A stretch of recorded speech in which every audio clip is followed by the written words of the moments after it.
Emerging Technologies project, I'll be working with GameStar Mechanics.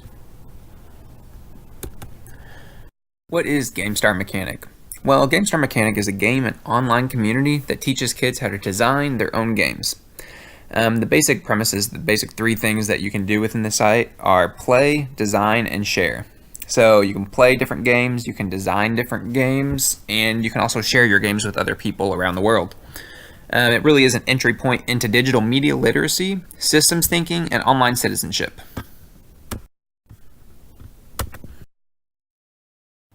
Some of the benefits I found of GameStar, it's very user-friendly.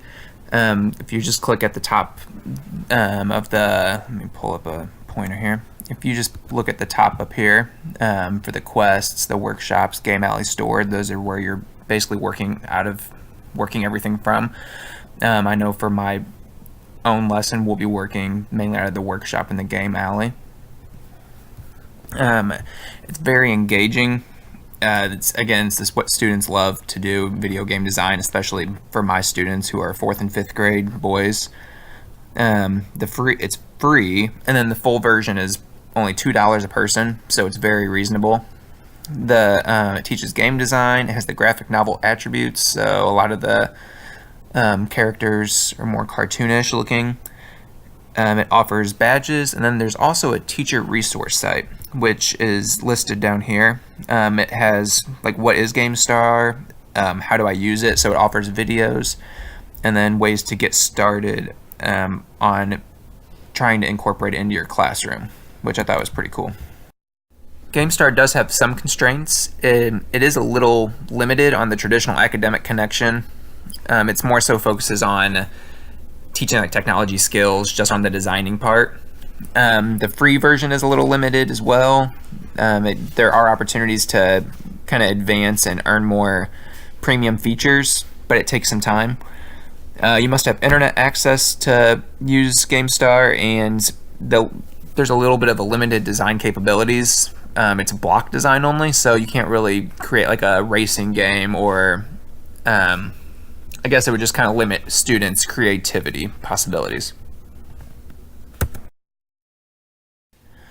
Setup super easy. You go to GameStarMechanic.com, click Create New Account.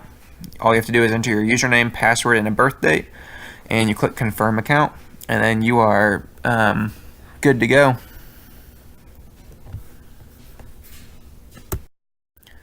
So, for my plan, my goal is to promote independence, appropriate social skills, and positive conversations. A little less of a traditional plan with game design, in my opinion, but I think it's really going to help create a sense of the independence and social skills.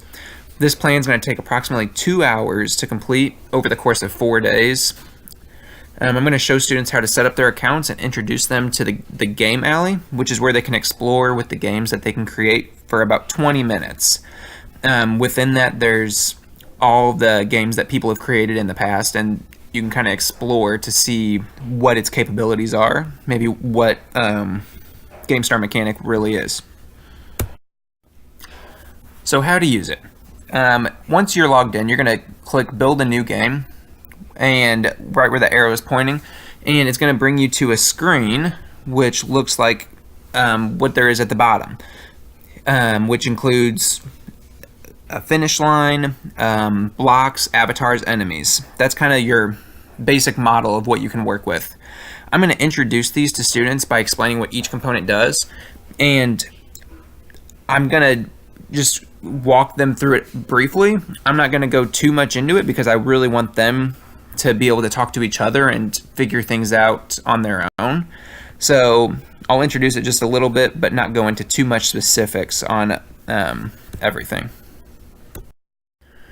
So the next step, since this lesson is designed around social skills and promoting independence, I'm going to let the students begin designing without much more instruction.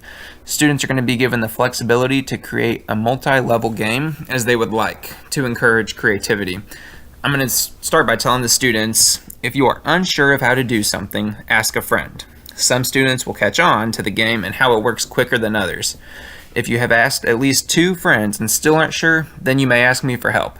I saw this on a previous post that someone said, and I really think it's going to help promote independence, and it's going to get them up and talking to their peers, which they often don't do appropriately in my class. So I think this is really going to give them an opportunity to promote positive conversation within the room, since it's something that they're really interested in.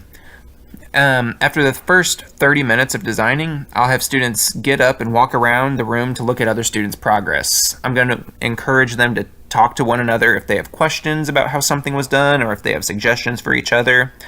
Really, this is going to get them just up and moving and seeing what capabilities there are that maybe they didn't think of, or to kind of give them some ideas on how they can make theirs better.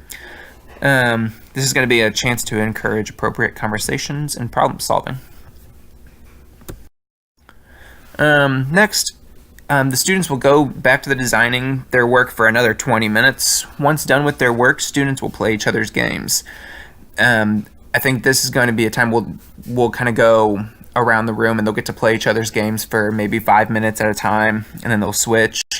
They'll also have the opportunity to rate and provide written feedback to other students on the games by providing positive comments as well as possible suggestions. This is a cool feature within the game where I think it can kind of tie in like a writing component, but also provide the positive conversations that I'm really looking for. It'll just be in a written format.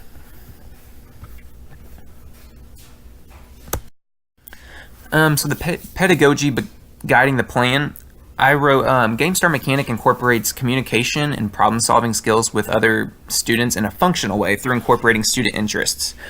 This is really going to be more of a practical thing, in my opinion. Sometimes when we try to teach communication skills through like a structured social skills lesson, it can be a little unnatural, but this will be really a natural feel on how to get positive conversations going. The technology does a great job at encouraging video game design while creating an interest in STEAM skills. So even though the STEAM skills really aren't my focus in this, it really does touch a lot on the science, technology, engineering, arts, and math. This lesson allows students to design a video game, talk with peers, reflect on their design while gaining input from others, and play other people's self-made games. The overall goal of my lesson can't really be done without this type of technology. If you didn't have the video game design format, you wouldn't be engaging students, in my opinion, as much as you could without. I think the students are really going to like playing the games and interacting with each other and talking about their games with each other. As I said before, there's so much more to this than just the social skills. It teaches game design, the science, technology, engineering, arts, and math. It just really goes above and beyond what my original lesson plan is hoping to capture. And to finish it up, we have some sample products from other people that have created games using the same capabilities that my students will have to use for the game design. As you can see, all the games are very different. It really shows you the capabilities of what the game offers and kind of allows you to see how students can be creative with the game and how some things might be a little challenging to do, where they might have to ask for help from somebody else or maybe look at somebody else's to give them different ideas. So overall, it's really going to be a great opportunity for them to explore and be creative with.